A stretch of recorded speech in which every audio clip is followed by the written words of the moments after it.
If you're in the market for an electric SUV but you don't want to spend more than $50,000, then you're in luck. There's never been more choice for affordable electric SUVs. But where do you start? Starting at just $47,600 before on-road costs, the EV3 Air standard range is Kia's cheapest electric vehicle in Australia. So let's have a look at what you can get for less than $50,000 on-road. Inside, the Kia EV3 punches above its weight. There's a panoramic 30-inch digital display spans the dash, combining a 12.3-inch driver's cluster, a 5-inch climate screen and a 12.3-inch infotainment screen. Wireless Apple CarPlay, Android Auto, dual zone climate control, wireless charging and Kia Connect with over-the updates are all standard on this vehicle. We are missing a few features that you do get on some vehicles at this price point, but I don't think they're deal breakers, including heated front seats, which are common at other vehicles at this price point. There's no sunroof, for instance, and there's no 360-degree camera. We've just got a reversing camera on this car. Now, I don't think that's going to be a deal breaker, but it would be ideal to have that extra camera function on there because it does help when you're maneuvering a car,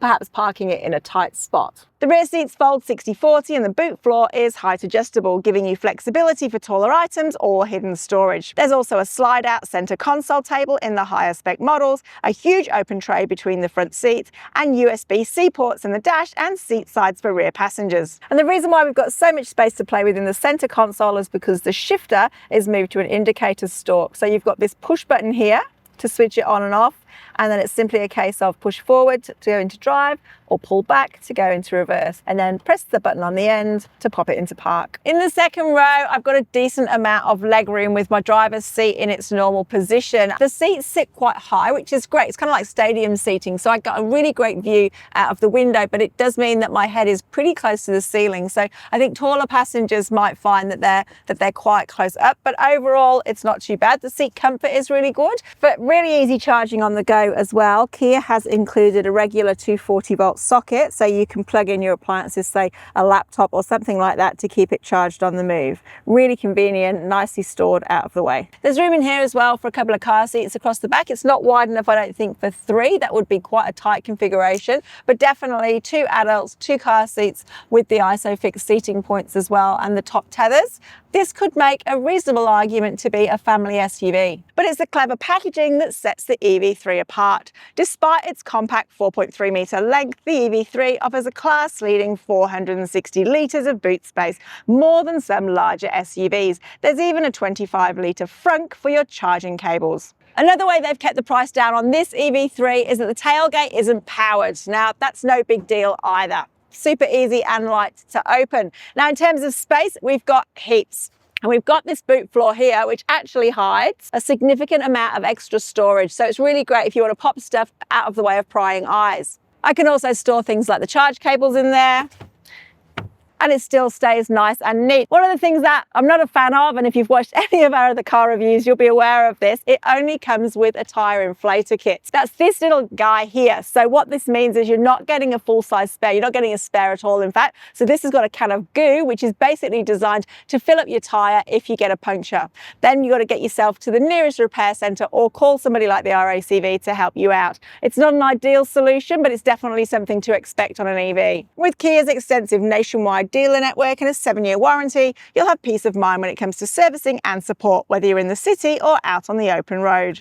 Jumping behind the wheel, and there's a real nice confident feel from this EV3, even though it's only a small SUV. It's a nice tight package, and that means it's really very rewarding to drive. It's super nimble, and with that combination of the electric motor, well, it's nippy too. So it's a really nice combination for getting around in an urban environment, but also for hitting the open road and sitting on the freeway at 110 k's an hour. All in all, I really like how the EV3 drives. It's nice and confident. But if you think that the car isn't quite engaging enough, there are several drive modes that you can select, including a sport mode. There's also an eco mode as well, and even a snow mode, which will help you in delivering traction to the wheels. And one thing that the EV3 has got, which is very unusual for a vehicle at this price point, is it's got lane change assist. So when the conditions are correct and you indicate right, it'll actually move and just start the overtake for you, shifting from the left-hand lane into the right-hand lane. And that's a really nice feature, which is really reserved for top of the range cars. And just like the whole of the EV3 range, this car has got a 5-star ANCAP safety rating.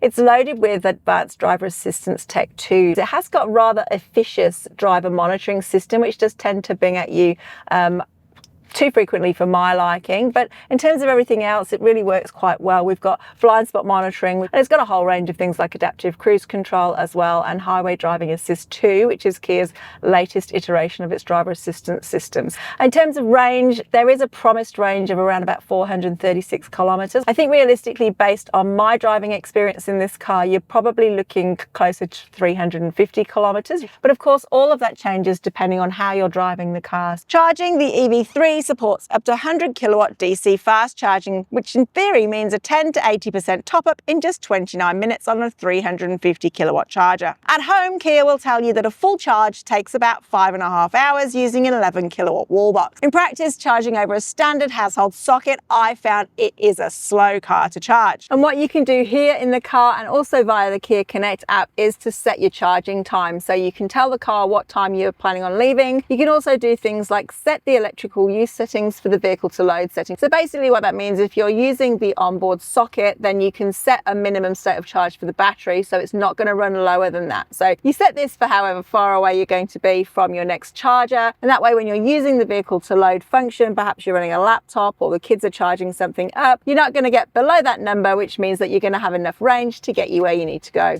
Overall, I think Kia's done an excellent job with the EV3. It's no wonder that it's becoming one of Australia's favourite SUVs. If you haven't started your test drive program yet, I think the Kia EV3 is the car to start with. It's something of a benchmark. So it'll be really interesting for you to drive this one and then see how everything else compares. If you're looking for your next car, you can research and compare running costs, features and specs, and view loan options at RACV CarMatch.